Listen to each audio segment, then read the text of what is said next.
Now, great pleasure to bring Commerce Secretary Howard Lutnick back to the show with a smile on his face. Mr. Secretary, it's wonderful to see you. You take a stab at this. You know, I read about this pessimism and all these websites and internets and this and that and polls that I don't believe for a minute. Howard, you're on the forefront of this whole. Why is there so much pessimism? What's going on here, Howard?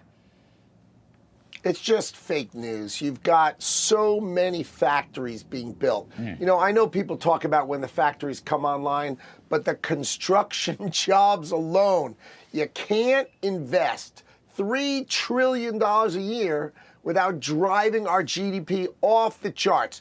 You're going to see 4s, you're going to see 5s, and you're going to see 6% GDP growth under this president because the factories coming home, the tariffs are bringing them home. You have never seen construction the way you're going to see it. And then when these factories come online, wow, are you going to see numbers nobody's ever thought possible. You know, Secretary, it's not the last word, but just take today. The jobs report today came in basically twice as good as Wall Street predicted. Twice as good as Wall Street predicted. What do you make of that? Well, I think, you know, it's just setting up for where we're going. You know, the big, beautiful bill starts January 1st. You start getting depreciation. The factories are going to come online. You are going to see job numbers in the second half of next year that are going to blow you away. And these are just the right kind of jobs. We've got to train these people. We've got to get those people in America into the workforce for these great paying jobs. And I think really America, the golden age, which Donald Trump talks about, he is literally saying we are going to build manufacturing in America, and these jobs are going to blow the numbers away. Howard, should the Fed be cutting interest rates right now? Of course they should. I mean, you've got really a beautiful economy. The economy can grow with lower rates. You know, these rates are high because of the inflation of the Biden administration. You've seen them all come off. Now you've got the president cutting prices across the board. We're going to drive affordability across the board. You know, he's focused, razor focused on affordability and driving it down. You're going to see inflation coming off. You're keeping energy prices low. You've got tax numbers coming in next year. I think rates should be at least 100 basis points lower. That will free up affordability in housing, and that will help America really reach its full potential. What's your take on this tariff dividend distribution next year? It's not spawned a lot of enthusiasm on the Hill. The president continues to mention it. What does Howard Lutnick think? Well, look, the president wants to make sure the American people understand that the tariffs are there for their benefit, right? That yes, it's going to drive down our deficit. Yes, it's going to make the country stronger, but he wants the people of America, the American people, to appreciate these tariffs. And he knows if he puts money in their pocket and says, look, this was paid for by the tariffs, they'll better understand how important this is for America. And so that's why he's talking about it. And, you know, he understands the American people the best, and he's easy to work for. I mean, today and every day, it's really amazing to work for. Today, he had all the freed hostages up to the White House. I mean, imagine that, all the freed hostages up to the White House. There is no president who could do the things that he accomplished. You know, that's a point. Let's just pause there for a second. That's a very out-of-the-box point. How can a country as great as America, this is the greatest country in the world, all this, if you believe these lefty media, everyone's so pessimistic. Why? For Middle East peace that we never thought we'd see in our lifetime? I would say that's optimism. 135 million people, some odd, Howard, take my word for it, own stocks one way or another through exchange-traded funds and index funds. 135 million people. It's a little short of the entire workforce, okay? Jobs are rising. We just had a report today, roughly 100,000 private sector jobs. Where's the pessimism? Middle East peace?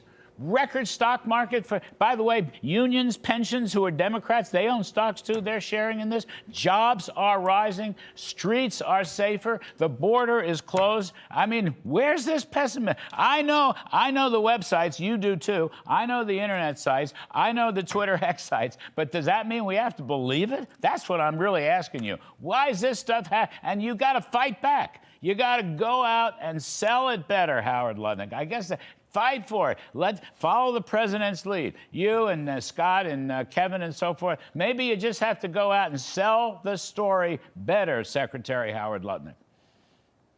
Well, I'll give you an example. I had 2 weeks ago, I had Sean Fain. So he runs the United Auto Workers. Right. Okay? I know. And he called me and he said, I can't believe I'm calling a Republican Secretary of Commerce to tell him you have the best administration and you are fighting for the American auto workers. God bless you. I mean, who gets that phone call but Donald Trump's administration, right? We're out fighting for union workers. We're out fighting for the American people. It's their jobs that we care about. And Donald Trump has got American workers' backs. And we are going to deliver those numbers. We're going to deliver jobs, and we're going to deliver a great economy to the American worker. All right, you got to sell it. You got to sell it. That's what I think. Just got to get out there. You're a good salesman. You know it. You come from Wall Street. You're a businessman. You got to go out and sell. Sometimes, you know, some products sell themselves. Other products need to be sold. That's the way I look at it.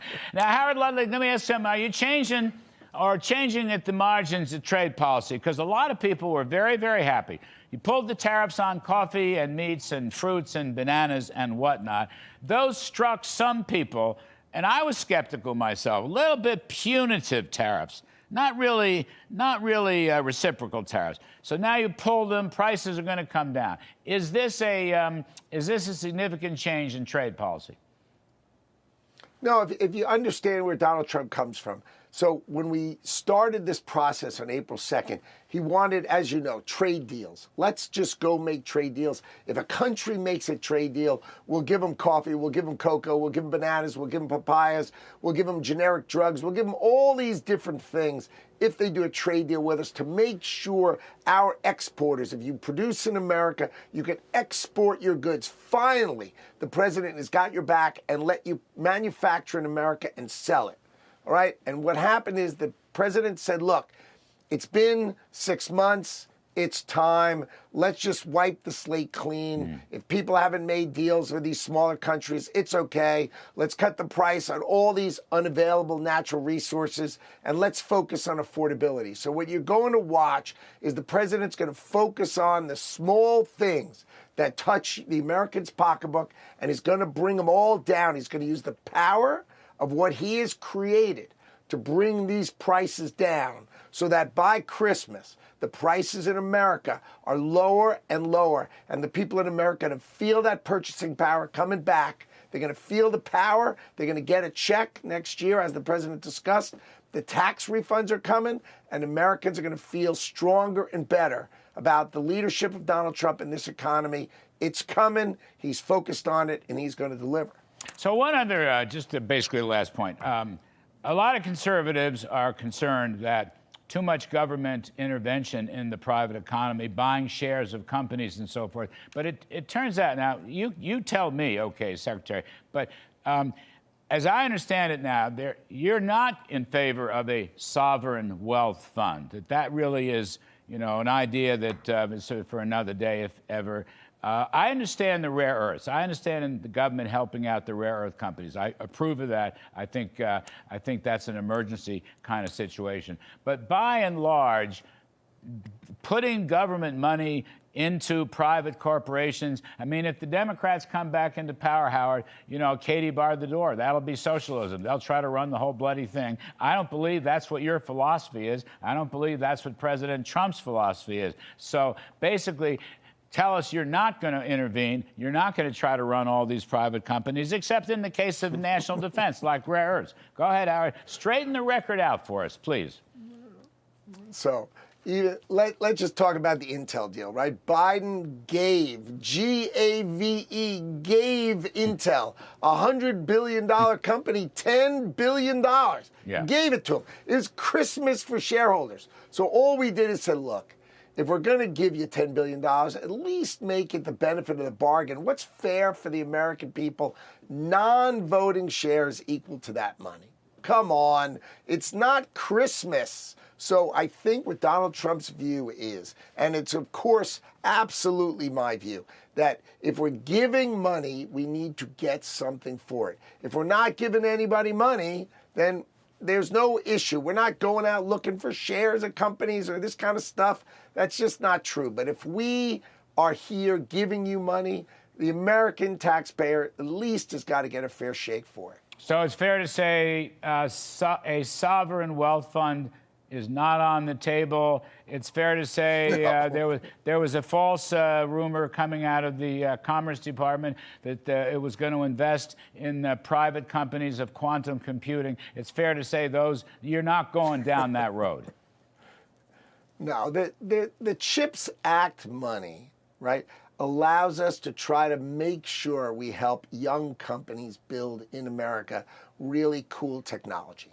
Right? That is in the CHIPS Act money, and that's what we are going to do. We help some young companies in America build really cool technology, so that is good for America. But these are small potatoes. This is not, big size stuff. This is small potatoes. But the fact is, President Trump wants America to grow and build, and that's what he's focused on. He's not focused on trying to buy some shares in some companies. That's just silly nonsense. All right, I just want to check. Those Democratic socialists are always looking over your shoulder, Howard Lutnick. You know that.